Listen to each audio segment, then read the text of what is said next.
So hi students, welcome to my YouTube channel. तो आज की इस वीडियो में हम करने जा रहे हैं क्लास 11th मैथ की एक्सरसाइज 2.1 का क्वेश्चन नंबर 4, 5 एंड 6। ठीक है, एक्सरसाइज 2.1 के बेसिक्स का वीडियो ऊपर सजेशन में है। आप वहाँ जाके इसके बेसिक का वीडियो चेकआउट कर सकते हो, तभी आपको ये चैप्टर समझ में आएगा। इसके अलावा एक्सरसाइज 2.1 के जो लाइन वाइज क्वेश्चंस की वीडियो हैं वो डिस्क्रिप्शन बॉक्स में है। अगर आपको क्वेश्चन नंबर 4, 5, 6 के अलावा कोई भी वीडियो देखना है तो आप डिस्क्रिप्शन बॉक्स चेक कर सकते हैं। ठीक है, तो बिना कोई टाइम वेस्ट किए चलते हैं क्वेश्चन नंबर 4 पे। पढ़ो क्या लिखा हुआ है। State whether each of the following statement are true और फॉल्स। मीन्स कि हमें स्टेटमेंट दी हुई है, उसमें ट्रू फॉल्स बताना है। If the statement is false, rewrite the given statement correctly. समझ गए? अगर स्टेटमेंट फॉल्स होती है तो हमें उस स्टेटमेंट को फिर से लिखना है करेक्ट करके। स्टेटमेंट नंबर 1 क्या लिखा हुआ है। If P is equals to M N, Q is equals to N M, then P cross Q is equals to M N N M. तो ये स्टेटमेंट फॉल्स है। हमें कैसे पता चला? P के अंदर कितने एलिमेंट है? देखो 1 2। Q सेट के अंदर कितने एलिमेंट है? 2। तो P क्रॉस Q में कितने एलिमेंट होने चाहिए थे? 2 2 जा 4। लेकिन इस सेट के अंदर कितने एलिमेंट है? 2 एलिमेंट है। तो ये स्टेटमेंट क्या हो गई? फॉल्स। ठीक है, इसे ट्रू करके लिखना है। ठीक है, सॉल्यूशन देखते हैं किस तरह लिखेंगे। पहले इसका आंसर लिख देंगे फॉल्स, फिर लिखेंगे नाउ ट्रू स्टेटमेंट इज, क्या लिखेंगे? P इज इक्वल्स टू क्या गिवन है? M N, and Q is equals to N M. समझ गए? P क्रॉस Q लिखना है। किस तरह लिखेंगे? P का फर्स्ट एलिमेंट, इसका सेकंड, P का फर्स्ट, P का सेकंड, P का फर्स्ट, इसका सेकंड। अब क्या उठाएंगे? P का सेकंड एलिमेंट, उसके साथ Q का फर्स्ट एलिमेंट, और फिर P का सेकंड एलिमेंट, Q का भी सेकंड एलिमेंट। समझ गए मैंने किस तरह लिखा? हर एलिमेंट का फर्स्ट एलिमेंट कौन सा है? P का, और सेकंड कौन सा है? Q का। क्यों? क्योंकि हमें फाइंड क्या करना था? P क्रॉस Q, इन दोनों का कार्टेशियन प्रोडक्ट। तो ये हो गया इसका ट्रू स्टेटमेंट। क्या? If P is equals to this, Q is equals to this, then P cross Q is equals to this. समझ गए किस तरह लिखना है? सेकंड स्टेटमेंट देखो। If A and B are non empty set, then A cross B is non-empty set of ordered pair XY such that X belongs to A and and यहाँ पे Y लिखा हुआ है, and Y belongs to B। ये statement एकदम true है। पहले इसको समझते हैं कि ये ट्रू क्यों है। तो देखो ये स्टेटमेंट ट्रू कैसे है। इसने बोला कोई सेट A है, मैंने अज्यूम कर लिया A क्या दिया हुआ है? 1। इसने दिया कोई सेट B है, मैंने इसमें एलिमेंट ले लिया 2। कंडीशन क्या है? नॉन एम्प्टी होने चाहिए, यानी A is not equals to 5 and B is not equals to 5 होना चाहिए।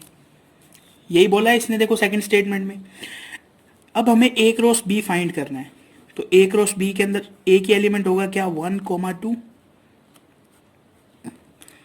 नॉट इक्वल्स टू 5 है। यही इसने बोला है कि A क्रॉस B क्या होगा? नॉन एम्प्टी होगा। नॉन एम्प्टी है क्यों? क्योंकि A क्रॉस B में एक एलिमेंट है 1 2। अब इसने कहा है कि ये जो 1 2 है, इसमें जो ये पहला नंबर है, यानी इसको इसने x माना और इसको इसने y माना, तो बोल रहा है x बिलोंग्स टू A, यानी जो पहला एलिमेंट है वो A से बिलोंग करेगा, and y belongs to B, यानी जो सेकंड एलिमेंट है वो कहाँ से बिलोंग करेगा? B से। तो ये एकदम ट्रू स्टेटमेंट है। ऐसा ही तो होता है। A क्रॉस B अगर हमें निकालना है तो इस A क्रॉस B में जो भी एलिमेंट्स आएंगे उनके अंदर जो पहला एलिमेंट होगा वो एक ही होगा, इसलिए तो गिवन स्टेटमेंट क्या है? ट्रू है। ठीक है, अब देखो स्टेटमेंट नंबर 3 पढ़ो। If A is equals to 1 2, B is equals to 3 4, then A cross B intersection 5 is equals to 5। ये क्वेश्चन आप यही समझ लो। देखो B एंड 5 का इंटरसेक्शन सोचो क्या होगा? B एंड 5 का इंटरसेक्शन होगा 5, A cross five is equals to five. Five का बेसिकली मीन क्या है, फाइव है जीरो। अगर मान लो ए के अंदर 10 एलिमेंट भी हुए, फाइव के अंदर कितने एलिमेंट होते हैं, जीरो, तो इन दोनों के क्रॉस में कितने एलिमेंट होंगे, जीरो। अगर किसी सेट में जीरो एलिमेंट है यानी एक भी एलिमेंट नहीं है, तो वो सेट कौन सा होता है, एम्प्टी सेट। समझ गए। तो the given statement is true. इस क्वेश्चन में हमें करने क्या था, सबसे पहले ट्रू फॉल्स बताना था। अगर ट्रू है तो अच्छी बात है, अगर फॉल्स है तो हमें उसका करेक्ट स्टेटमेंट लिखना था। समझ गए।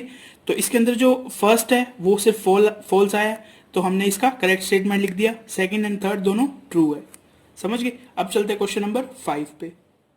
सो क्वेश्चन नंबर 5 देखो, याद आ रहा है एग्जाम्पल किया था एक, पी क्रॉस पी फाइंड करना था। सेम एग्जाम्पल है, बस थोड़ा सा नंबर्स में फर्क है। If A is equals to -1, find A cross A. बताया था किस तरह करते हैं इसको। सबसे पहले हम लिखेंगे ए इज इक्वल्स टू -1, समझ गए। फिर क्या लिखेंगे, ए इज इक्वल्स टू -1, 2 बार लिखना है। फिर क्या लिखेंगे, ए क्रॉस ए। किस तरह लिखेंगे, पहले उठाएंगे -1 और उस -1 के साथ ये दोनों एलिमेंट लिख देंगे, -1, -1, अब इसका सेकेंड एलिमेंट उठाएंगे 1 और उसके साथ ए के दोनों एलिमेंट लिख देंगे 1, +1। तो ये हमारे पास क्या आ गया, ए क्रॉस ए। अब हमें क्या फाइंड करना है, ए क्रॉस ए। किस तरह फाइंड करेंगे, ये एक एलिमेंट उठाओ -1, इसके साथ ए का फर्स्ट एलिमेंट लिख दो। सेम इसी एलिमेंट को फिर से उठाओ और उसके साथ ए का सेकंड एलिमेंट। फिर इस सेकंड को उठाओ -1, -1, -1, +1। फिर इस थर्ड को उठाओ 1, -1, -1, 1, -1, +1, 1, -1, एंड 1, 1, 1। यहाँ 1 प्लस आएगा, ये 1 + 1 है, 1 + 1 -1, 1 + 1 +1। समझ गए। लास्ट में कर्ली ब्रैकेट क्लोज कर दो और सभी ब्रैकेट्स के बीच में कोमा। तो ये क्या आ जाएगा हमारे पास, ए क्रॉस ए। ये हो गया हमारा क्वेश्चन नंबर 5। क्वेश्चन नंबर 6 भी देख लो। If A cross B is equals to this, find A and B. याद है लास्ट वीडियो में ये भी एग्जांपल करा था। किस तरह फाइंड करेंगे, ए इज इक्वल्स टू क्या लिखोगे, first element of set. Set के जो सभी फर्स्ट एलिमेंट्स हैं उन्हें उठा के सेट में लिख दो। क्या क्या दिए हुए हैं, ए, बी। सेट में कोई भी एलिमेंट रिपीट नहीं करते, तो कैसे लिख देंगे, ए, बी। सेम इसी तरह बी को किस तरह लिखेंगे, second element of set B.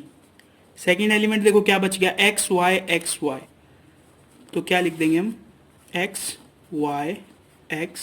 Y. Same rule apply होगा इसमें भी।